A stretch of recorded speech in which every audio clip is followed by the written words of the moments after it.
আজকের প্রশ্নটা কি বলেছে দেখো, আজকের প্রশ্নটা বলেছে যে একটি সংখ্যাকে 50% বাড়িয়ে দেওয়ার ফলে সংখ্যাটা হয়ে গেছে কত 3720। তাহলে আমাকে অরিজিনাল সংখ্যাটা বের করতে বলেছে। এটা কোন এক্সামে এসেছে? আরপিএফ এসআই 2024-এ আসা প্রশ্ন। দেখো এই প্রশ্নটাকে আমরা কীভাবে সলভ করব, যে সবার আগে আমরা দেখব যে 50% যেটা আছে তাকে ফ্র্যাকশানে করলে কত হয়। 50%কে ফ্র্যাকশানে করলে কত হয় বলো? যেহেতু বৃদ্ধি বলে দিয়েছে তার মানে আমরা প্লাস সাইন বসাবো। ফ্র্যাকশানে করলে কত হয় বলো? 1/2। আর আমরা আগেও দেখেছি যে এই নিচে যে থাকে সে কী থেকে অরিজিনাল ভ্যালু থাকে, আর ওপরে কী থেকে যেহেতু প্লাস বলেছে এই দুয়ের সঙ্গে 1 যোগ করলে পরে যে ভ্যালুটা হচ্ছে সেটা কি যে কোনো একটা নাম্বারের 50% বাড়িয়ে দেওয়ার ফলে যেটা হচ্ছে সেটা। তা 2-এর সঙ্গে 1 যোগ করলে কত হচ্ছে? 3।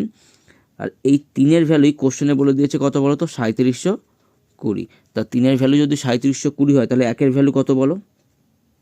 3720/3। আর আমার চেয়েছে কত? অরিজিনাল সংখ্যাটা কত? অরিজিনাল সংখ্যা মানে নিচে অরিজিনাল ভ্যালু কত? 2। তাহলে 2-এর ভ্যালু আমরা বের করব। 3720/3 গুণ 2 কাটো, 3 দিয়ে কাটলে কত হচ্ছে? 3 12 36। আর এখানে থাকছে কত? 12। তার মানে তোমার হচ্ছে 3 4 12, 1240। তাহলে গুণ করো 1240 গুণ 2 মানে হচ্ছে 2480। ঠিক আছে, কোন অপশানটা আছে দেখো। আর এটা কোন এক্সামে এসেছে?